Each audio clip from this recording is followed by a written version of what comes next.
Praise the lord. Hallelujah hallelujah. లూకా రాసిన సువార్త 7వ అధ్యాయము 47వ వచనం చదువుతున్నాను. అందరూ శ్రద్ధగా వినండి.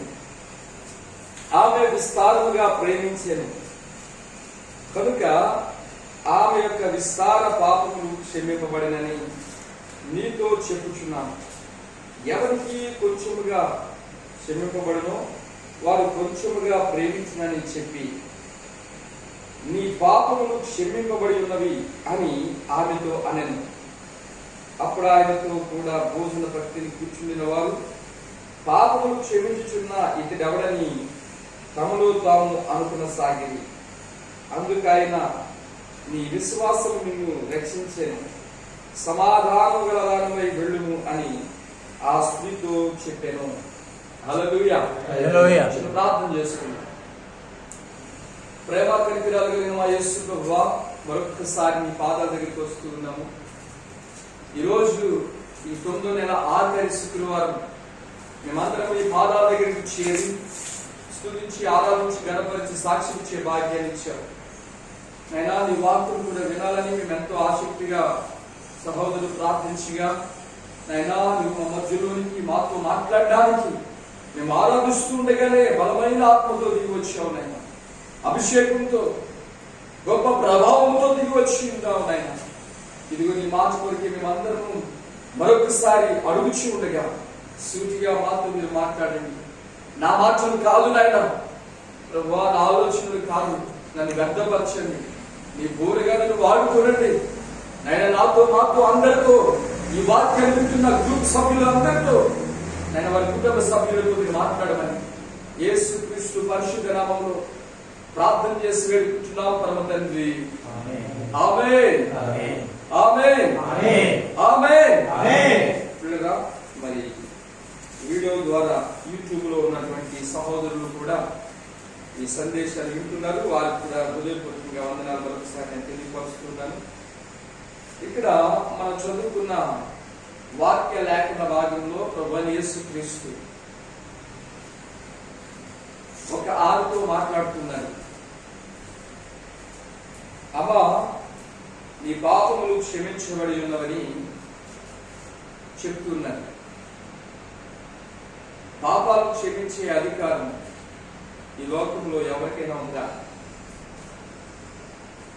నేను నీ పాపాలు క్షమిస్తున్నాను అని ఏ మత గ్రంథంలోనైనా చూసామా, చదివామా, విన్నామా? అనేక మంది ముక్కోటి దేవతలు ఉన్నారు మన భారతదేశంలో.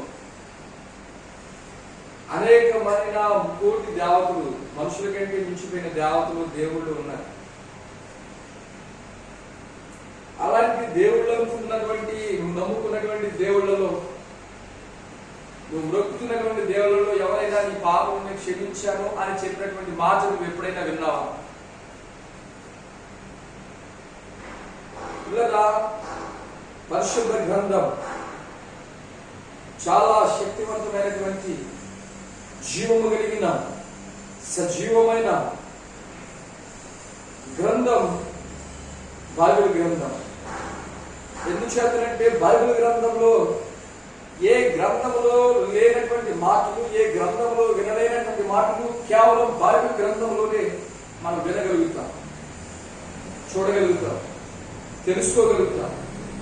శ్రద్ధగా, ఆసక్తితో, జ్ఞానంతో, నిజమైన జ్ఞానంతో, మూర్ఖమైన జ్ఞానంతో కాదు, అడవి గాడిద స్వభావంతో కాదు, నిజమైనటువంటి మనుష్య జ్ఞానంతో చదివితే మనం అనేకమైన విషయాలు బైబిల్లో నుండి తెలుసుకోగలుగుతాం. బైబిల్ అనేక మందిని జ్ఞానవంతులుగా చేసింది. బైబిల్ అనేక మందిని విలువైన వారిగా చేసింది. బైబిల్ అనేకమైన ప్రజలను జీవమార్గంలోకి నడిపించింది. బైబిల్ పిల్లగా సర్వ సత్యాన్ని మనకు బోధిస్తుంది. జ్ఞానహీనుడిగా ఉంచుంది బైబిల్ చదివే వారు జ్ఞానహీనుడిగా ఉండదు, అవివేకులుగా ఉండరు, బుద్ధిహీనులుగా ఉండరు. ఎందుకంటే బుద్ధి, జ్ఞానము, వివేకము సమస్తము కూడా బైబిల్లో నుండి మనకు అనుగ్రహించబడుతున్నాయి దేవుని యొక్క వాక్యం ద్వారా. అంత ప్రశస్తమైనటువంటి ఈ బైబిల్ గ్రంథమే విషయం కూడా విశదీకరిస్తుంది. ఈ లోకంలో పాపాలు క్షమించబడినవని ఎవరైనా చెప్పారు అని నువ్వు ఆలోచన చేస్తే, అలా చదువుకుంటూ ప్రతి గ్రంథాన్ని చదువుకుంటూ వచ్చి బైబిల్ గ్రంథాన్ని చదివితే అందులో ప్రభువైన యేసుక్రీస్తు మాత్రమే నీ పాపలు క్షమించబడి ఉన్నవని చెప్పిన దేవాది దేవుడు ఆయన అక్కడే కనబడతాయి. హల్లెలూయా, హల్లెలూయా. నీ పాపములు క్షమించబడి ఉన్నవి అని, నీ పాపములను క్షమించాను అని చెప్పింది అనేకమైన సార్లు, ఒకటి కాదు పలుమార్లు యేసు ప్రభు వారు అనేకమైన సందర్భాల్లో అనేక మందితో మాట్లాడారు. డైరెక్ట్ గా జడ్జిమెంట్ ఇచ్చేశారు. నేడు నీ ఇంటికి రక్షణ వచ్చింది, నీ పాపాలు క్షమించబడ్డాయి, నీ రోగం వెళ్ళిపోయింది అని చెప్పేసి యేసు ప్రభు చెప్పుకున్నారు. యేసు ప్రభువే అధికారంతో నీ పాపాలు క్షమించబడ్డాయని చెప్పారు. యేసు ప్రభుని చూసినటువంటి దెయ్యాలు కూడా యేసు ప్రభు గురించి నువ్వు దేవుని సర్వోన్నతమైన దేవుని కుమారుడు, మమ్మలేని చెరుకు అని చెప్పి విలువలాడించేసి అంటండి. పట్టుకున్న మనుషుల్ని కింద పడేసి దొరుకుతూ అవి భయపడిపోయి గజగజ వణుకుతూ మనుషులు విడిచిపెట్టి వెళ్ళిపోయాడు యేసు ప్రభువును చూడగానే. హల్లెలూయా, హల్లెలూయా. యేసు ప్రభు గురించినటువంటి సాక్ష్యము ఖచ్చితంగా అబద్ధం లేని సాక్ష్యం దెయ్యాలు ఇచ్చినాయండి. హల్లెలూయా, హల్లెలూయా. ఈ రోజున చాలా మంది మనుషులకి యేసు ప్రభువే దేవుడు అని తెలుసు. యేసు ప్రభువే దేవుడు, ఆయన తప్ప దేవుడు లేడన్న సంగతి తెలుసు. కానీ కులాలకు, మతాలకు, జాబ్కు భయపడి ఒప్పుకోరు. అయ్యో మా కులం మమ్మల్ని వెలేసేస్తారేమో, మా మతం మమ్మల్ని వెలేసేస్తారేమో, మాతో ఇప్పుడు సాతానుడు పెట్టే భయానికి గురైపోయి ఆ సాతాను మార్గంలోనే, సాతాను రుచిలోనే, గురుడితనంతో ఆ పనికి వాళ్ళ బ్రతుకులోనే బ్రతుకుతూ ఉన్నటువంటి మనుషులు మనం చూస్తున్నాం. పైకి అంటారు యేసు ప్రభు నిజమైన దేవుడు అండి, యేసు ప్రభు గొప్ప దేవుడు అండి, యేసు ప్రభువే దేవుడు అండి. కానీ బ్రతుకు మాత్రం నా ప్రియమైన దేవుడు బిడ్డలారా, దెయ్యాలు సాక్ష్యాలు ఇస్తున్నాయి. ఆ దెయ్యాలు కూడా సాక్ష్యం ఇస్తున్నాయి అబద్ధం లేకుండా. కానీ వాటికి వీళ్ళకి తేడా ఏమన్నా ఉందండి? ఎందుకంటే అవి కూడా బ్రతుకు మార్చుకుంటాయా? దెయ్యాలు మనసు మార్చుకుంటాయా? దెయ్యం మనసు మార్చుకో. అందుకే దెయ్యాలు అన్నారు.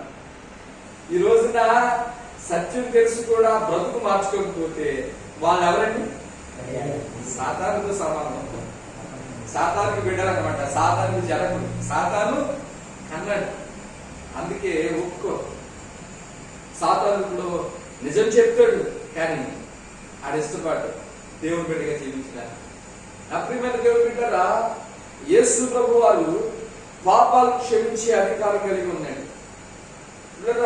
ఒక ఆమె యేసు ప్రభు దగ్గరికి పలానా ఒక మన ఊర్లో పలానా వ్యక్తి అనబడుతున్నటువంటి ఆ ఇంటికి యేసు ప్రభు వచ్చాడు అనే సంగతి ఆమె వెళ్ళి ఆమె తెలుసుకుంది. ఆమె పేరు పాపాత్మురాలు. ఏంటంటే పాపాత్మురాలు. ఇది పేరు కాదు, పెంటమ్మ, నల్లమ్మ అని పేరు పెడతాం కదా, పుల్లమ్మ అని చాలా మంది పేరు పెట్టుకుంటారు కదా, అలా పేరు కాదు ఇది. ఆమెకి జనాలందరూ కూడా కలిసి, ఆమె పేరు వేరే ఉంది కానీ జనాలందరూ కూడా కలిసి ఒక పేరు పెట్టారు. ఆమె ఎందుకు పెట్టారు తెలుసండి?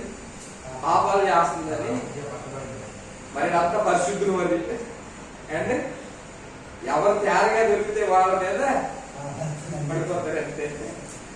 ఎవడైనా వాడికి తేరగా దొరికాడు అంటే ఇంకా పట్టబడ్డాడు. సాతానుడు వాడిని నడిపించాడు, సాతాను రుచిలో పడ్డాడు అని మొన్న ఒకడు పడ్డాడు. 6 సంవత్సరాల అమ్మాయిని, 6 సంవత్సరాల పాపని పాడు చేశారు. మొత్తం అందరూ ఏం చేశారండి? ప్రతి ఒక్కరు మెసేజ్ పెట్టడం యూట్యూబ్ లో. ఆయన ఉన్న పాలంగా ఉన్నట్టుగా చంపేయండి అని అన్నారా? ఆడంత దుర్మార్గుడు లేడు లేదా? అలాంటి దుర్మార్గుడైన నా యేసయ్య క్షమించే గొప్ప దేవుడు. మార్పు చెందుకు పశ్చాత్తాపడితే నేను పాపని ఒప్పుకుంటే దేవుడు క్షమించే దేవుడు. కానీ అతడు ఇస్కరియోతు యోధలాగా ఏం చేశాడు? సూసైడ్ చేసుకున్నాడు. ట్రైన్ కింద పడి చచ్చిపోయాడు. తెలుసా మీకు? హైదరాబాద్ లో అలా ఆత్మహత్య చేసుకుంటే నరకానికి డైరెక్ట్. పశ్చాత్తాపడి అతడు సరెండర్ అయిపోతే ప్రభుత్వం వాళ్ళు శిక్షిస్తారు చేసిన పనికి. ఒకవేళ దేవుడు కృపణిస్తే ఒకేమో రక్షించబడి ఉండేవాడేమో, కానీ ఆత్మహత్య చేసుకున్నాడు నరకానికి వెళ్ళిపోయాడు. అందుకే ఎంత ఘోర పాపమైనా నీవు శిక్షించుకోవడానికి నీకు అధికారం లేదు, శిక్షించడానికి ఎవరికి అధికారం లేదు. ఎంత ఘోర పాపమైనా దేవుడు క్షమించడానికి ఆయన ఇష్టపడే దేవుడు. కానీ ఆయన దగ్గరికి వస్తే పశ్చాత్తాపడి నేను పాపినని ఒప్పుకుంటే, ఎటువంటి ఘోరమైన పాపినని క్షమిస్తే, క్షమించే దేవుడు మన దేవుడు. ఈ పాపాత్మురాలు అని ఈమెకు పేరు పెట్టేశారు. వ్యభిచారం చేస్తుంది కనుక ఈమె పాపాత్మురాలు అని పేరు పెట్టేశారు. పుల్లగా ఆమె అలాగే వెళ్తుంది, దగ్గర పాపాత్మురాలు వెళ్తుందిరా, దగ్గరికి వస్తుందిరా, ధ్యానం చేసేవాళ్ళు, పుల్లగా అసహించుకునేవాళ్ళు, తిట్టేవాళ్ళు. ఆమె జీవితానికి వాల్యూ అనేదే లేదు.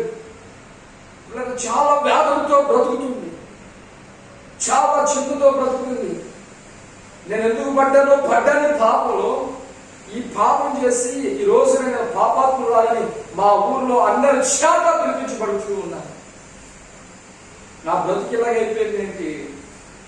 ఎవరు కనబడుతున్నటువంటి చోటుకి వెళ్ళలేని పరిస్థితి, 10 మందిలో మెసలు లేని పరిస్థితి, దొంగచోటిగా ఒంటరిగా బ్రతకవలసినటువంటి పరిస్థితి. మన పాపం ప్రియగా మనకిచ్చే ప్రతిఫలని. మనం దొంగతనం చేస్తే జడ్జిగా 10 మంది ఉండగలుగుతామా? చెడ్డ పనులు చేస్తే జడ్జిగా చెప్పుకోగలుగుతామా? చెప్పుకోలేము. పాపం వల్ల వచ్చే జీతం, పాపం వల్ల వచ్చే ఫలం ఏంటంటే ధైర్యంగా జీవించలేము, మంచిగా జీవించలేము, యథార్థంగా అందరితో కూడా కలిసిమెలిసి ఉండలేదు, పరిశుద్ధులతో, దేవుడితో. ఆదాము అవ్వలు కూడా భయపడి దాక్కున్నారంట. భయపడి చెట్టు చోటుకి వెళ్ళిపోయి, తమ్ముడు నరేష్,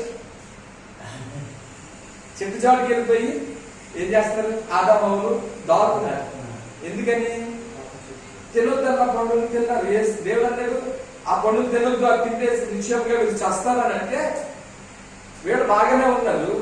సాతాను వచ్చాడు, సాతాను బోధించాడు, ఇదిగో దేవుడు ఆ పండుగ తినొద్దు అన్నాడు కదా, ఆ పండుగ తింటే మీరు దేవదూతలాగా అయిపోతారని చెప్పాడు. ఆ మాట సాతాను మాట విన్నారు, దేవుడు చెప్పిన మాటలు మర్చిపోయారు. చాలా జాగ్రత్తగా మనం వినాలి పిల్లలు. దేవుడి మాటలు సరిగ్గా వినకపోతే మర్చిపోతాం. దేవుడి మాటలు వినకపోతే మనం బోర్లు పడే అవకాశాలు ఉంటాయి, నష్టాలు పడాలి, నష్టాల్లో పడిపోతాం, కష్టాల్లో పడతాం, శోధన మూలు తెచ్చుకుంటాం. అన్ని అయిపోయిన తర్వాత అప్పుడు లభో దిబ్బని ఏడిస్తే లాభం లేదు. చాలా మంది చెప్పారండి పాస్టర్ గారు, అయినా కానీ నేను చేశానండి, అందుకే నా బ్రతుకు అయిపోయింది. మాకు ప్రతి కూడా ఒకసారి ఫోన్ మెసేజ్ పెట్టాడు, అన్నయ్య నేను 2 వారాలు చర్చికి రాలేదు కాబట్టి చాలా శోధన ఎదుర్కొంటున్నాను అన్నయ్య అని పెట్టాడు. తమ్ముడు భయపడకానంటే అదే లేదని ఇక్కడ నుంచి నేను చర్చకు వచ్చేస్తాను మా అన్నయ్య అన్నాడు. రాత్రి కూడా మెసేజ్ పెట్టాడు, ఈ రోజున మళ్ళీ పాలిస్తాడు. సాతాను వెనక్కి లాగుతున్నాడు, జాగ్రత్తగా గమనించుకోవాలి. మనం పిల్లగా దూసుకు వెళ్ళాలి, ధైర్యంగా దేవుని వరకు మనం ముందుకు సాగిపోవాలి. ఉన్న చోటే ఉన్న పాలంగానే దేవుని కొరకు బ్రతకడానికి, జీవించడానికి, దేవుని కొరకు ముందుకు సాగడానికి మన యొక్క బలాన్ని ఉపయోగించాలి, మన జ్ఞానాన్ని ఉపయోగించాలి, మన శక్తిని ఉపయోగించాలి. పిల్లగా వీడు పాపం చేస్తారు కాబట్టి ఆదాబావులు దేవుడు తినొద్దన్న పండుగ తిన్నారు కాబట్టి వెళ్ళి వెనక్కి వెళ్ళి దాక్కున్నాడు, చెట్టు చోటుకి దాక్కున్నాడు. కేకేస్తున్నా కానీ రావట్లేదు. ఆదామా ఆదామా అంటే మొదటిలో పలకట్లేదు. గట్టిగా కేకేసేసరికి ఇక్కడ ఉన్నాం ప్రభువా, ప్రభువుకి తెలుసు అని, ప్రభువుకి అన్ని తెలుసు. కానీ ఆయన మనల్ని పరీక్షించే దేవుడు, పరిశీలించే దేవుడు. ఎలా లోపడుతున్నాము? కేకేసినట్టునే రాగలిగారా? రాలేకపోయారు. పోనీ మీకు తినొద్దన్న పండుగ ఎందుకు తిన్నారు, ఎవరు తినమన్నారని అంటే, ప్రభా క్షమించిన ఆయన, మేము పాపం చేస్తాం ప్రభా అని అన్నారా? ఒకరి మీద ఒకరు చెప్పుకుంటున్నారు, ఒకరి మీద పాపం లేదా ఒప్పుకుంటే లేదా ఒప్పుకునే స్వభావం వారికి లేదు. ఒకరి మీద ఒకరు చెప్పుకునే స్వభావం. లేదా పాపం వల్ల వచ్చే ప్రతిఫలము భయం, ప్రతిఫలం చాలా దారుణంగా ఉంటుంది. అందుకే మనము పాపంలో పడకుండా చాలా జాగ్రత్తగా ఉంటాం. పాపంలో పడకముందే, శోధనలు రాకముందే, ఇబ్బందులు రాకముందే జ్ఞానంగా ఉండాలి. ఏది దేవుని మాట, ఏది దెయ్యం మాట, ఏది దేవుని మార్గము, ఏది దేవుని మార్గం కాదు. చాలా జాగ్రత్తగా మన బ్రతుకులను మనమే నడిపించుకోవాలి. గుడ్డెత్తి చేయలేదుగా, తలగలేనులాగా, మెదడు లేనులాగా మనం ప్రవర్తించమనుకోండి, నష్టపోయేది ఎవరు? మనమే. లేదా అలా కాకూడదనే దేవుడు ప్రతిదీ కూడా బైబిల్లో రాయించాడు. లేదా కాబట్టి ఆమె భయము, వ్యాధుల శోధించబడుతుంది. 10 మందిలో తిరగలేనటువంటి పరిస్థితి. కానీ లేదా ఎలాంటి పాపైన హృదయంలో దుఃఖం కలిగిందా, హృదయంలో బాధ కలిగింది. ఎలాంటి బ్రతుకు, నేను ఎందుకు బ్రతుకుతున్నాను, ఈ బ్రతుకు ఏమైనా వాల్యూ ఉందా, ఈ చెడ్డ బ్రతుకు, ఈ పాపి, ఈ యొక్క వ్యభిచార బ్రతుకు, ఈ దొంగ బ్రతుకు, ఈ త్రాగుడు బ్రతుకు, ఈ సిగరెట్లు కాల్చే బ్రతుకు, ఈ అబద్ధాలు బూతులు తెచ్చి గొడవలు పడే ఈ బ్రతుకు బ్రతకడం వల్ల ప్రయోజనం ఏమన్నా ఉందా? మనం ఆలోచన చేసుకోవాలి. లేదా ఆ పాపాత్మురాలైనటువంటి స్త్రీలాగా ఆమె ఆలోచన చేస్తుంది. కాబట్టి ఆమె ఆ బ్రతుకు బ్రతకడానికి ఇష్టపడటం లేదు, నష్టపోయింది. ఇప్పుడు మంచి బ్రతుకు బ్రతకాలనుకుంటుంది. లేదా మంచి బ్రతుకు ఎలాగ వస్తుంది? మంచి బ్రతుకు కావాలని అంటే, మంచి బ్రతుకు బ్రతకాలంటే నువ్వు ముందు క్షమించబడాలి. నిన్ను మనుషులు క్షమించాలి, ప్రజలు క్షమించాలి, సమాజం క్షమించాలి, దేవుడు క్షమించాలి. హల్లెలూయా, హల్లెలూయా. పాపము క్షమించబడాలి. మనుషులందరూ సమాజంలో మంచి వ్యక్తిగా తిరగాలంటే నువ్వు ముందుగా ఎవరిని క్షమించాలంటే దేవుడు క్షమించాలి. దేవుడు క్షమిస్తే సమాజమైనా నిన్ను క్షమించవలసిందే, ఎవరైనా క్షమించవలసిందే. నీ భర్త అయినా క్షమించవలసిందే, నీ భార్య అయినా క్షమించవలసిందే. భార్యకు తెలియకుండా భర్త, భర్తకు తెలియకుండా భార్య పాపాలు చేస్తారు కదా. తెలిసిన తర్వాత క్షమించాలి. నీ భర్త భార్య అంటే ముందు నువ్వేం చేయాలి? ఒప్పుకున్న తర్వాత, విడిచిపెట్టిన తర్వాత, నేను తప్పు చేశానని అనుకున్న తర్వాత నువ్వేం చేయాలి? ప్రభు పాదాలు పట్టుకుని, ప్రభువా నన్ను క్షమించు, నేను ఎటువంటి పనికిమాలిన పనులు నేను చేయను ప్రభువా, నన్ను క్షమించు ప్రభువా, పాదాలు పట్టుకుంటే దేవుడు క్షమించేస్తాడు. ఎందుకంటే ఆయన క్షమించి ఎప్పుడైతే నేను రక్షిస్తాడో అప్పుడు నీ భార్య కూడా నేను క్షమిస్తుంది, నీ భర్త కూడా నేను క్షమిస్తాడు, నీ అన్నదమ్ములు నేను క్షమిస్తారు, నీ అక్క చెల్లెలు నేను క్షమిస్తారు, సమాజము నేను క్షమించగలుగుతాడు. ఈ పాయింట్ తెలుసుకున్న ఈ పాపాత్మురాలు ఇప్పుడు ఎక్కడికి వచ్చింది?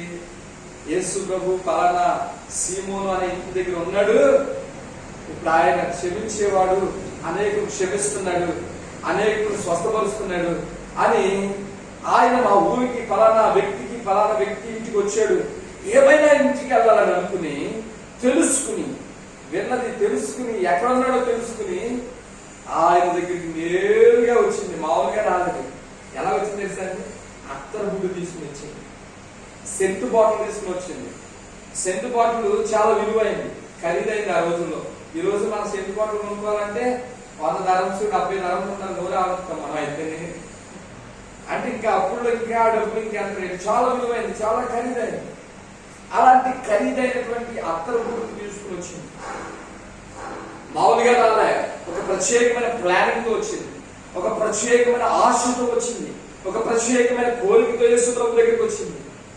యేసు ప్రభు దగ్గరికి వచ్చి అందరూ అలా కూర్చున్నారు. యేసు ప్రభు కూర్చున్నారు. అందరి మధ్య శిష్యులందరి మధ్య యేసు ప్రభు వారు ఆ ఇంట్లో కూర్చున్నారు. యేసు ప్రభు దగ్గరికి పలుకు వెళ్ళింది. యేసు ప్రభు పాదాల మీద ఆమె తీసుకొచ్చినటువంటి అత్తరు తీసింది. అత్తరు ఆయన పాదాల మీద పోసింది. ఆయన పాదాలను తడుపుతూ ఆమె ఆ పాదాలను ముద్దు పెట్టుకుంటూ కన్నీరు కాలుస్తూ ఉంది. కన్నీరుతో యేసు ప్రభు పాదాలను కడిగి వేస్తా ఉంది. హల్లెలూయా, హల్లెలూయా, హల్లెలూయా, హల్లెలూయా. ఆమె పశ్చాత్తాపం చూడండి, ఆమె మార్పు చూడండి. ఆమె ఎంతగా ప్రభువుని వేడుకుంటుందో ఎవరిని లెక్క చేయలేదు. చాలా మంది ఉన్నారు యేసు ప్రభు శిష్యులు. యేసు ప్రభు దగ్గరికి వెళ్ళాలంటే ఆయన ప్రత్యేకమైన బోధకుడు, ఉన్నది ఉన్నట్టుగా బోధించేస్తాడు లేదా ఉన్నది ఉన్నట్టుగానే తెలియజేస్తాడు. ఆయన మొహమాటం లేనివాడు, భయపడ్డు. అలాంటి వ్యక్తి దగ్గరికి వెళ్ళాలంటే ఎంత భయమో. కానీ పాపాత్మురాలైనటువంటి స్త్రీ యేసు ప్రభు గురించి తెలుసుకుంది, వింది. ఆయన పాపం క్షమించేవాడు. ఆయన పట్టుకోవలసిన సమయంలో, పట్టుకోవలసిన స్థలంలో పట్టుకోకపోతే నా బ్రతుకి యాగి లేదు. నా ప్రియమైన దేవుడు బిడ్డలారా, పట్టుకోవలసిన సమయం, పట్టుకోవలసిన స్థలం మనం వెళ్ళాలి పిల్లరా. దేవుని సన్నిధి ఎక్కడ జరుగుతుందో అక్కడికి పరుగులెత్తుకుంటూ రావాలి పిల్లరా. దేవుని సన్నిధానంలో దేవుడు మాట్లాడతాడు, దేవుని సన్నిధి ఉంటుంది, దేవుని ఆత్మ ఉంటుంది. నువ్వు దేవుని సన్నిధిలోని దేవుణ్ణి గట్టిగా పట్టుకోవాలి పిల్లరా. ఆమె అదే చేసింది, గట్టిగా పట్టుకుంది పిల్లరా. గట్టిగా పట్టుకుని ప్రార్థిస్తుంది. పట్టుకోవాల్సిన స్థలంలో, పట్టుకోవాల్సిన పిల్లరా సమయంలో యేసు ప్రభువును పంచుకుంది. ఆమె నాకు నా బ్రతుకి మార్పు రావాలంటే, వ్యాధి రావాలంటే నేను యేసు ప్రభు పాదాల మీద పడడం కన్నా మరొక మార్గం గత్యంతరం నాకు లేదు. ఆయనే అన్నిటికీ పరిష్కారం. హల్లెలూయా, హల్లెలూయా. ఆత్మీయ జీవితంలో నీ బాధ, రోత, వేదన కలిగినటువంటి నీ బ్రతుకుల్లో, నీ ఇరుకు ఇబ్బందులు, అప్పుల సమస్యల్లో, నీ నిందల్లో, నీ అవమానాల్లో, నీ రోగములలో పరిష్కారం చేయగలిగిన వాడు యేసు ప్రభువు మాత్రమే. గమనించాలి. పాపాత్మురాలైన స్త్రీ అని పిలువబడుతుంది ప్రజల దృష్టిలో. ఆమె ఎందుకు పనికిరాంది, పాపి. కానీ ఆమె మనసులో మాత్రం విలువైన జీవితాన్ని జీవించాలి, గొప్ప పరిశుద్ధమైన జీవితాన్ని జీవించాలి. పొరపాటున ఈ జీవితాన్ని జీవించాలి కానీ ఇక ఈ బ్రతుకొద్దు. ఉన్నతమైన దర్శనాన్ని కలిగి ఉందండి, ఉన్నతమైన దర్శనాన్ని కలిగి ఉంది, ఉన్నతమైన ఆశను కలిగి ఉంది. ఈ మాటలు వింటున్న సహోదరి, సహోదరుడా, నువ్వెక్కడున్నా నీకు ఈ దర్శనం ఉందా, ఈ ఆశ ఉందా, ఈ కోరికుందా?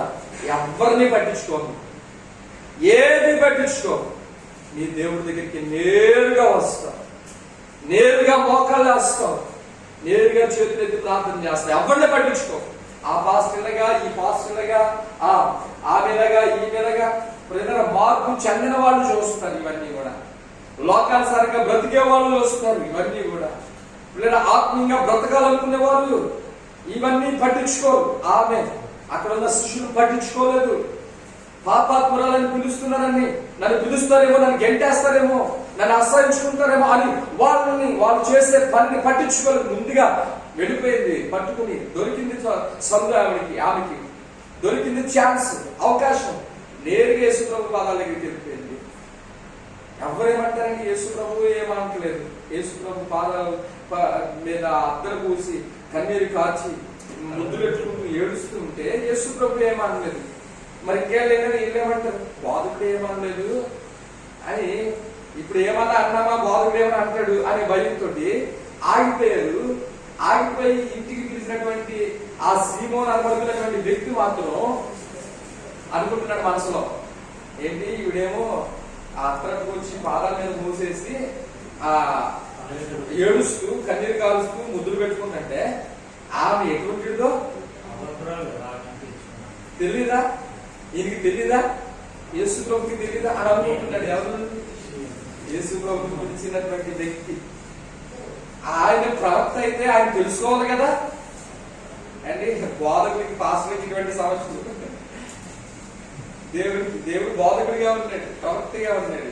కాబట్టి చాలా మంది అంటారు ప్రవక్త కదా, ఆయనకి అన్ని విషయాలు తెలియదా? చూడరా, వాళ్ళకి అన్ని విషయాలు తెలుస్తాయి. తెలిసినా తెలియకపోయినా వాళ్ళు ఏ విషయాలు తెలుసుకోవాలో ఆ విషయాలని దేవుడు వారికి బయలుపరుస్తారు. ఇక్కడ యేసు ప్రభు మాత్రం ప్రవక్తే కాదు, ఆయన దేవుడు. ఆయన దేవుడు కాబట్టి ఆయనకి అన్నీ తెలుసు. నువ్వేంటో, నేనేంటో, నా బ్రతుకేంటో నాకు తెలుసు. ఇక్కడ బైబిల్ పట్ల ఎంతలా గమనించి అరుస్తుందా, నాలో ఎన్ని లోపాలు ఉన్నాయో ఆయనకు తెలుసు. ఇక్కడ కూర్చున్న మీలో ఏ లోపాలు ఉన్నాయో, ఏ బలహీనతలు ఉన్నాయో ఆయనకు తెలుసు. ఆయనకి ఎవరు కూడా సాక్ష్యం చెప్పవలసిన పని లేదు. ఆమె పరిస్థితి అంతా తెలుసు, కానీ ఆమె ముందు బ్రతికిన బ్రతికంతా తెలిసినా కానీ ఆయన మాట్లాడకుండా ఉండిపోవడానికి గల కారణం ఏంటో తెలుసా? ఆమె ఉన్నతమైన దర్శనాన్ని కలిగి ఉంది. ఆమె ఒక గొప్ప ఆశయాన్ని కలిగి ఉంది. ఒక గొప్ప కోరిక కలిగి ఉంది. ఏంటి అది అంటే విలువైన బ్రతుకు, మంచి బ్రతుకు, యథార్థమైన బ్రతుకు, పరిశుద్ధమైన బ్రతుకుమైన బ్రతకాలి. ఇక ఈ పాపిగా బ్రతకూడదు, దేవుడు బిడ్డగా బ్రతకాలి. ఆ కోరికను దేవుడు చూస్తున్నాడు. యేసు ప్రభు ఆమె గర్తించుకుపోవడానికి గల కారణం ఏంటంటే, వెళ్ళిపోవాలి సేదరించుకుపోవడానికి గల కారణం ఏంటంటే ఆమె హృదయాన్ని ఎరిగిన దేవాది దేవుడు ఆమె కోరికలు నెరవేర్చడానికి ఇష్టపడుతున్నాడు. హల్లెలూయా. మన పాపం ఒప్పుకుని, మన యొక్క అవిధేయతను ఒప్పుకుని ప్రభువుని మంచి బిడ్డగా బ్రతకాలి అనే ఒక చిన్న ఆశ మనలో ఉంటే దేవుడు గొప్ప కార్యాలు మన జీవితంలో చేస్తాడు. దేవుడు గొప్ప కార్యాలు చేస్తాడు. క్షమిస్తాడు, దీవిస్తాడు, ఆశీర్వదిస్తాడు, సమాధానంతో. ఈ పాపాత్మురాలని స్త్రీని చూసి ఇంటి వాడు అనుకుంటున్నాడు, ఇక్కడ పాపాత్మురాలని స్త్రీయే యేసు ప్రభు పాదాలు పట్టును ఏడు చేస్తుంది, బుద్ధులు పెట్టేసుకుంటుంది, చిచ్చి చిచ్చి చిచ్చి అనుకుంటున్నాడు. కానీ యేసు ప్రభు మాత్రం అలా అనుకోవట్లేదు. యేసు ప్రభు ఆ ఆలోచన ఎరిగి, ఇప్పుడు ఈమెనేమో ఎరిగిన దేవుడు ఆయన కూడా ఎరిగి ఉంటాడు కదండి. ఆయన కూడా ఏం ఆలోచన ఆయనకు తెలుసు కాబట్టి వెంటనే సిమోను అని పిలిచాడు. బోధకుడా చెప్పు, చెప్పు, నువ్వు బోధకుడు అయితే స్త్రీ ఏంటో తెలుసుంటే పోయేది, నీకు నన్ను ఆగేస్తున్నావు నువ్వు అని అనుకుంటా పలికితే అప్పుడు యేసు ప్రభు అన్నాడు, ఒక యజమానికి ఇద్దరు దాసులు అప్పున్నారు. ఒకడేమో 100 దేనాలు, ఒకడేమో 50 దేనాలు. అయితే వాళ్ళిద్దరికీ కూడా అప్పు తీర్చడానికి ఏమీ లేదు. ఏమైనా ఉందంటే ఏమీ లేదు పాపం. ఆ సమయంలో వాళ్ళిద్దరు ఏమనుకున్నారంట, మరి మన దగ్గర ఏమీ లేదు కాబట్టి వెళ్ళి యజమాని అడుగుతాం, మేము అప్పు తీర్చలేము, మా అప్పు కొట్టేసే, క్షమించేసే, మేము ఇవ్వలేమని వేడుకుంటున్నాము అని అనుకుని ఆ యజమాని దగ్గరికి వచ్చి అడిగారంట. ఇదిగో మేము ఇవ్వలేము అని 100 దేనారాలు 50 దేనారాలు ఇవ్వవలసినటువంటి 50 రూపాయలు అనుకోండి, 50 రూపాయలు 100 ధరమ్స్ 50 ధరమ్స్ ఇవ్వాల్సిన వాడు వచ్చి అడిగేసరికి, పర్లేదులే, నో ప్రాబ్లం, మీరు ఇవ్వలేదు కాబట్టి ఇవ్వడానికి మీ దగ్గర ఏమి లేదు కాబట్టి ఇవ్వలేనంటున్నారు కాబట్టి నేను క్షమించేసాను, మీ అప్పు ఇవ్వద్దు అనేసి అంటాడు. అని అన్న తర్వాత యేసు ప్రభు అడిగాడు, సీమోను, వీళ్ళిద్దరిలో ఎక్కువగా ఎవరు మేలు పొందుతున్నారు, ఎక్కువగా ఎవరు ప్రేమింపబడ్డారు అని అడిగాడు. ఎవరు ఎక్కువ ప్రేమించబడ్డారండి? 50 ధరమ్స్ ఉన్నవాడు ఎక్కువగా ప్రేమింపబడ్డా? 100 ధరమ్స్ ఇవ్వాల్సినాడు ఎక్కువగా ప్రేమింపబడ్డా? కాదండి, ఆయన తక్కువ కదా, తక్కువ ప్రేమ. కానీ ఆయనకంటే ఎక్కువ ఇవ్వాల్సినాడు ఉన్నాడు 100 ధరమ్స్. అతను అప్పు కూడా కొన్ని, నీకు 50, ఆయనకు 50, నీ 50 ఇచ్చే అని అన్నది కదా. ఆయన 100 ధరమ్స్ కూడా క్షమించేసాడు. అని అంటే ఎక్కువగా ఎవరు ప్రేమింపబడ్డారు? 100 ధరమ్స్ ఉన్నవాడే. అర్థమైందండి? 100 ధరమ్స్ ఇవ్వాల్సినాడు, ఎక్కువ ఇవ్వాల్సినాడే క్షమించబడ్డాడు కనుక ఎక్కువగా ఇక్కడ ఎవరు ప్రేమింపబడ్డారు? యజమానుల ద్వారా ఎక్కువ అప్పు ఎవరు కొట్టివేయబడింది? 100 ధరమ్స్ ఉన్నవాడే కదా. వాడికి సహాయం ఎక్కువ ఎవరికి కలిగింది? 100 ధరమ్స్. మేలు ఎక్కువ ఎవరికి జరిగింది? 100 ధరమ్స్ ఉన్నవాడికి జరిగింది. కాబట్టి విస్తారంగా చేసినటువంటి పాపాలు ఎవరైతే ఉన్నారో వాళ్ళు ఎంత ఎక్కువగా దేవుని ప్రేమిస్తారో అంత విస్తారమైన పాపాలు, ఎంత ఎక్కువగా ప్రేమిస్తే అంత ఎక్కువగా పాపాలు క్షమించబడతాయి. చూడండి, మాటను చదువుతుంది.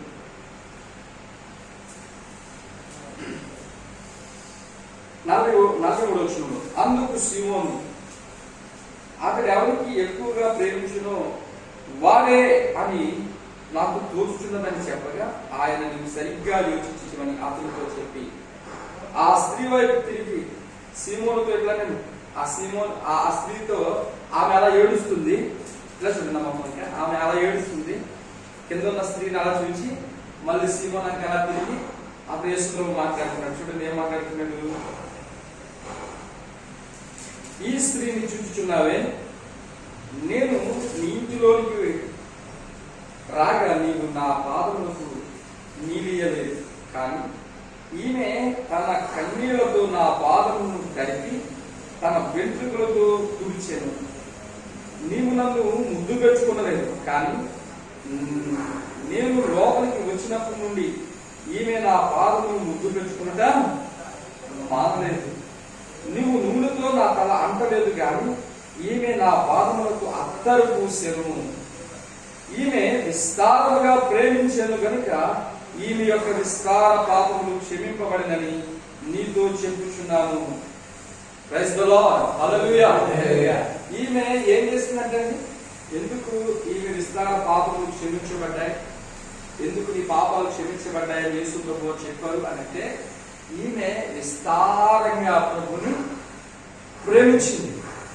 యేసు ప్రభుని ప్రేమించింది. యేసు ప్రభు ఎలా ప్రేమించిందంటే, యేసు ప్రభు పలానా ఇంటికి వస్తున్నాడు, అక్కడ ఉన్నాడని తెలుసుకుని రావడమే కాకుండా ఎవరిని పట్టించుకోకుండా నేరుగా యేసు ప్రభు దగ్గరికి వెళ్ళడం, ఒక అత్తరు గుడ్డు తీసుకుని రావడం, యేసు ప్రభు పాదాల మీద వేయడం, అండ్ ఆయన పాదాలు తుడుస్తూ కన్నీరు కారుస్తూ ముద్దు పెట్టుకుంటూ కన్నీరు కారిపోతూ ఉన్నాయి. ఆయన పాదాలను ముద్దు పెట్టుకుంటూ ఉంటుంటే యేసు ప్రభు యొక్క వ్యాధులు, యేసు ప్రభు యొక్క గొప్పతనము, యేసు ప్రభు దేవుడు అనే సంగతి ఆమె గ్రహించింది.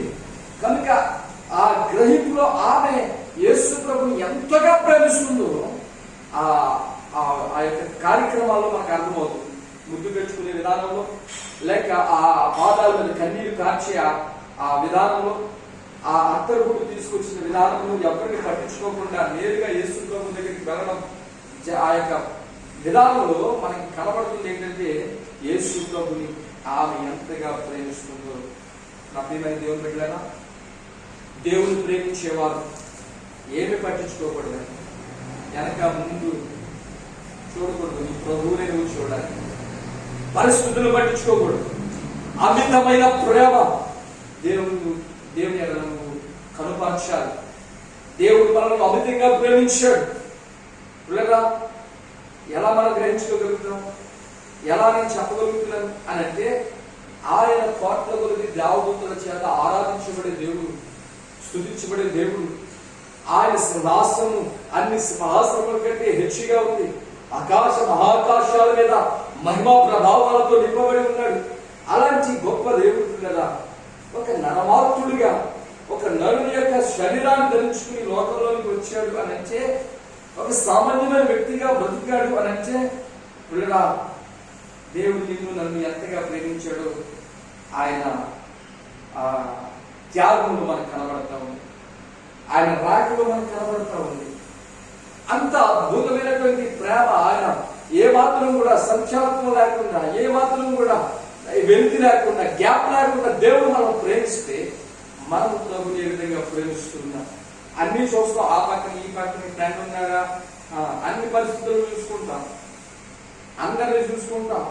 వాళ్ళు వీళ్ళు లేకపోతేనే ప్రేమిస్తాం మన ప్రభుని. ఏ పరిస్థితులు మన పడిపోతామేమో, ఈవెన్ హేలోకి సంబంధమైనటువంటి కార్యక్రమాలు మనకి ఏమి లేకపోతే, లేదా నష్టపోతే, లాస్ అయిపోతే, అప్పుడు దేవుడికి జ్ఞాపకం వస్తుంది. ప్రభువా నువ్వు ప్రేమించు, నీ అవసరత వరకు నువ్వు వస్తావు. అప్పుడు నీ జబ్బు కుదుర్చుకోవడానికి వస్తావు, అండ్ నీ యొక్క సమస్యలు తీర్చుకోవడం కోసం వస్తావు, కానీ దేవుడు ప్రేమించి మాత్రం రావు. నీ బ్రతుకును మార్చుకుని నువ్వు మంచి జీవితాన్ని జీవించాలి అనుకుని నీవు వచ్చినట్లయితే అది నిజమైనటువంటి ప్రేమ. దేవునికి ఇచ్చే నిజమైన ప్రేమ ఏంటి అంటే నీ బ్రతుకులు మార్చుకోవడమే. హల్లెలూయా, హల్లెలూయా. నీ క్రియలు మార్చుకోవడమే, నీ పద్ధతులు మార్చుకోవడమే దేవుని నిజంగా ప్రేమించేటువంటి ప్రేమ, నిజమైన ప్రేమ. లేదా విస్తారంగా ప్రేమించింది ఆమె. విస్తారంగా మనం ప్రేమించాలంటే పక్క వారిని చూడకూడదు. విలువైనది తీసుకొచ్చింది, యేసు ప్రభు పాదాల మీద వేసింది. అసలు అత్తరు ఎక్కడ వేస్తారని? పాదాల మీద వేసుకుంటారా? ఎక్కడ వేస్తారు? బట్టల మీద వేసుకుంటారు. 2-3 సార్లు కొట్టుకుంటాం, కానీ ఆమె పాదాల మీద మొత్తం వేసేసింది. అంటే ఆయన కంటే ఎక్కువ ఏమీ కాదు. లేదా ఆమె విలువైనంతా ప్రభు పాదాల దగ్గర పెట్టేయడానికి ఇష్టపడింది. మనకున్న ఏదైనా పాస్టర్ గారు అడిగాడా డబ్బు పాస్టర్ అని అంటాం. అడగక్కర్లేదు. మనం మనకున్నవి దేవుని కొరకు ఇవ్వాలి. మొట్టమొదటి అన్ని ఆయనకి, ఏది కూడా మనది కాదంట. నా కంటులో కాదా ఏది లేదయ్యా, ఒకవేళ ఉందంటే నీరిచ్చినదే ప్రభువా. నాదంటూ కాదా ఏది లేదయ్యా, ఒకవేళ ఉందంటే నీరిచ్చినదే ప్రభువా. అన్ని ఆయన ఇచ్చినయే. కాకపోతే మనకు ఎలా కనబడుతుందంటే, నేను కొట్టుకున్నాను, ఇది నాది, ఇది నాది, ఇది నాది అని నాది నాది అంటూ వాదులాట, దెబ్బలాట, స్వార్థం, ఈర్ష్య, మనుషులాగా చూడడం, సొంత అన్నదమ్ములను కూడా చంపేస్తాం. మొన్న న్యూస్ లో చూసాను, ఒక తమ్ముడు అన్నగారి కుటుంబాన్ని అందరూ చంపేయాడు, సొంత అన్న. ఎంత గౌరవం లేదా! మన ఇలాంటి జీవితంలోకి వెళ్ళిపోతున్నారు. నాది రాదంటూ దెబ్బలాడుకుంటూ, నాకున్నవన్నీ దేవుడివి అని అనుకుంటే నీ మనసులో స్వార్థం అనేదే ఉండదు, ఏసు అనేదే ఉండదు, కక్ష అనేదే ఉండదు. లేదా అన్ని దేవుడే, దేవుడి నుంచి నువ్వు తీసుకుంటున్నావు. మళ్ళీ దేవుడి వెనుకున్నవన్నీ కూడా నువ్వు అనుకుంటే ఏ గొడవ లేవు, అన్ని విలువని అట్టుకొచ్చి దేవుడికి ఇస్తుంది. లేదా ఆమె విస్తారమైన ప్రేమలు కనబడుతున్న మూడవది ఏంటో తెలుసండి, ఆయన పాదాల మీద కన్నీరు కారుస్తుంది. కన్నీరు కారుస్తూ లేదా ముద్దు పెట్టుకుంటుంది. కన్నీరు దేనికి సాదృశ్యం తెలుసా? తగ్గింపు జీవితానికి. ఇంకా ఏ దిక్కు లేదు ప్రభువా, మనం కన్నీరు కారుస్తాం కదా, మనం కావాలి ఎవరైనా దొరికారని మనం పట్టుకుని ఏడు చేస్తాం, కన్నీరు కార్చేస్తూ ఉంటాం, నీ కన్నీరు వచ్చేస్తాం. లేదా ఏంటంటే దానికి ఏంటంటే పూర్తిగా సెలెక్ట్ అవడం, నాకు తగ్గించుకోవడం, విధేయతలకు సాదృశ్యం కన్నీరు. అందుకే కన్నీటి ప్రార్థన మనం చేయమని వాక్యం సెలవిస్తుంది. కన్నీటి ప్రార్థన చేయమని పాట కూడా మనం పాడుకుంటాం. లేదా కన్నీరు వచ్చినప్పుడు దేవుని యొక్క హృదయం కరిగిపోతుంది. దేవుడు మనల్ని సంతోషంగా ఉండాలని కోరుకుంటాడు, ఎప్పుడు సంతోషంగా ఉండాలని కోరుకుంటాడు. అలాంటి దేవుడు, నువ్వు దేవుని దగ్గరికి వెళ్ళి నువ్వు ఏడుస్తుంటే ఆయన తట్టుకోగలడా? అందుకే కన్నీరు కార్యక్రమం వెంటనే కనికరింపబడతాం. నీకు ఏదైనా కష్టం అనుకోండి, ప్రభు వాళ్ళ దగ్గరికి వెళ్ళి ఏడ్చేయి అని అంటారు దైవసేవకులు. ఎందుకని? కనికరింపబడతావు. నీ కన్నీరు చూస్తాడు ఆయన. ఎందుకు ఏడుస్తున్నావు? కాడికి ఆయనకి ఇష్టం ఉండదు. ఏడుస్తుంటే ఆయనకి ఇష్టం ఉండదు. మన కన్నీరు చూస్తాడు ఆయన. ప్రతి పాపబిందువులను ఆయన తుడిచే దేవుడు. ఆయన కన్నీటిని తుడిచే దేవుడు. నువ్వు కన్నీటితో ఉంటే ఆయనకి ఇష్టం ఉండదు. కన్నీరు కార్చడం తగ్గింపు జీవితానికి, ఆయనకి సమర్పణ చేసుకోవడానికి సాదృశ్యం. లేదా ఆమె నాలుగవదిగా ఆమె ఏం చేస్తుందండి? ముద్దు పెట్టుకుంటుంది. ముద్దు దేనికి సాదృశ్యం? ప్రేమకి సాదృశ్యం. అంతమంది ఉన్నారు, యేసు ప్రభుని ఎక్కడి నుంచి పెట్టుకుంటుంది? ప్రభువా నీ పాదాలు కూడా గుర్తు పెట్టుకోవడానికి నేను ఆమె ఆయన పాదాలను కొనియాడుతుంది, ఆయన పాదాలను ముద్దాడుతుంది. అంటే ఆయన పాదాలను ప్రేమిస్తుంది. నువ్వు ఇక్కడికి రాకపోతే నా బ్రతుకు మారదని, ఆయన నాకు విలువ రాదు ప్రభువా, ఈ ఊర్లో ఉన్న వాళ్ళందరూ నా పాపాత్మురాలని చూస్తారు, నీ రాక నాకు విలువైన జీవితాన్ని ఇస్తుంది, నాకు విలువైన మంచి బ్రతుకుని ఇచ్చేది. అందుకే ఆమె యేసు ప్రభుని ప్రేమించలేకుండా ఉండలేకపోయింది. ప్రేమిస్తా ఉంది. ఆ ప్రేమను చూసి యేసయ్యే ఆశ్చర్యపోయాడు, ఆనందపడిపోయాడు, ఆనందభరితుడైపోయి ప్రభువైన యేసుక్రీస్తు సీమోనుతో మాట్లాడి, నువ్వు నాకు నీళ్ళు ఇచ్చావా? నువ్వు నన్ను లోపలికి రమ్మని నన్ను ముద్దు పెట్టుకున్నావా? నీవు నా తల మీద నూరు పోసావా? నన్ను ఏమీ చేయలేదు. నువ్వు పిలిచావంతే.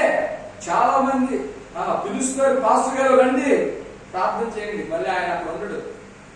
ప్రార్థన పెట్టండి మా ఇంట్లో అంటాడు. ఆడవాళ్ళందరూ ఉంటారు, మగవాళ్ళు ఉంటారు. లేదా కొన్ని మీటింగ్స్ లో మగవాళ్ళందరూ ఉంటారు, ఆడవాళ్ళు మొట్టలో కూర్చుంటా ఉంటారు, మాత్రం లాగండి.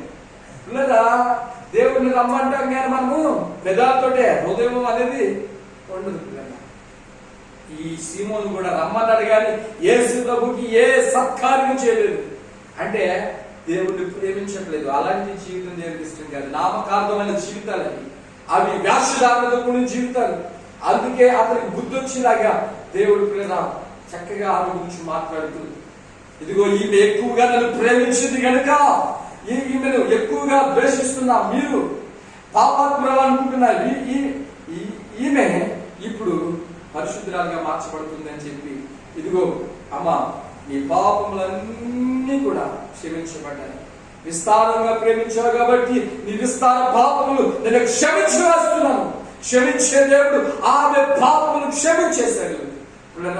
అనేక మంది అనుకుంటున్నారు ఈయన పాపాలు క్షమించడానికి ఈయన ఎవడరా, ఆయన దేవుడు అన్న సంగతి వాళ్ళకి అర్థం కావట్లేదు. పిల్లరా అప్పుడు యేసు ప్రభువు ఇదిగో సమాధానం గలదానమై నీ విశ్వాసం నిన్ను రక్షించింది కనుక సమాధానం గలదానమై నీవు ఇంచుకు వెళ్ళు, ఇక పాపము పిల్లరా.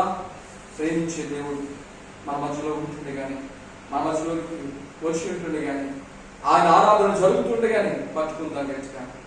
పట్టుకోవాల్సిన సమయంలో పట్టుకోవాల్సిన స్థలంలో గట్టిగా పట్టుకుందాం. ఎవరిని లెక్క చేయొద్దు. ఉన్నది తీసుకుని నేరుగా ప్రభు సన్నిధికి వచ్చి నీ సమయాన్ని నీ బలాన్ని ప్రభు పాదాల దగ్గర కుమరించి కన్నీరు కాచి ప్రార్థన చేసి ముద్దాడుతూ ఆయన ప్రేమించండి. మీ పాపములు ఏమైనా సరే, మీ శాపములు ఏమైనా సరే కొట్టివేయబడతాయి. ఆమేన్ ఆమేన్. చాలా మంది అనుకుంటున్నారు పిల్లరా, దోషాలు పోవాలనంటే, శాపాలు పోవాలనంటే ఇంటి గోడ పగలగొట్టి మళ్ళీ ఈశాన్యం అవి అన్ని మారుస్తే సరిపోద్ది, వాస్తులు మారుస్తే సరిపోద్ది అనుకుంటున్నారు. లేదా వారందరూ బుద్ధిహీనులు. దేవుని యొక్క వాక్యం సెలవిస్తుంది, దేవుని దగ్గరికి వచ్చి దేవుని ప్రేమించు, విస్తారమైన దోషములు తొలగిపోతాయి, విస్తారమైన పాపములు తొలగిపోతాయి, విస్తారమైన శాపములు కొట్టివేయబడతాయి. ఆశీర్వాదకరంగా మార్చబడతావు. నీ విశ్వాసమే నిన్ను రక్షిస్తుంది. సమాధానంతో నువ్వు నీ గృహంలో ఉన్నటువంటి కుటుంబ సభ్యులు క్షేమంగా జీవిస్తారు. హల్లెలూయా. కాబట్టి ప్రభు ప్రేమిద్దాం. క్షమించే దేవుడు మనకున్నాడు, రక్షించే దేవుడు మనకున్నాడు, మనలను హద్దుకుని చేర్చుకుని విలువైన జీవితాన్ని ఇచ్చే దేవుడు మనకున్నాడు. ఆ రోజు నుంచి ఈ రోజు వరకు ఈమెను గురించి చెప్పని ప్రాంతం అంటూ లేదు పిల్లల. బైబిల్లో లిఖించబడింది ఈమె గురించి. ఎంతగా ప్రేమిస్తే ఎంతగా గొప్ప ఆశీర్వాదం. పరిశుద్ధ గ్రంథంలో ఆమె గురించి రాయబడడం అంటే, ఈ స్టోరీ రాయబడడం అంటే చిన్న విషయం కాదు. పరిశుద్ధాత్మ దేవుడు ఈ పరిశుద్ధ గ్రంథంలో ఆమె గురించి ఎందుకు రాయించాడో తెలుసండి. ఆమె దేవుడు ప్రేమించిన విధానం. ఇంకా చాలా మంది ఉన్నారు, మీరు బైబిల్ చదవండి. యేసు ప్రభువుని ప్రేమించిన వారి యొక్క జీవితాలు దేవుడు ఎటువంటి కార్యాలు చేశారో మీరే తెలుసుకుంటారు. దేవుడి మాటను మా వీటిలో దీవించును గాక. ఆమేన్. హల్లెలూయా. హల్లెలూయా. సమయంలో కాలు కట్టు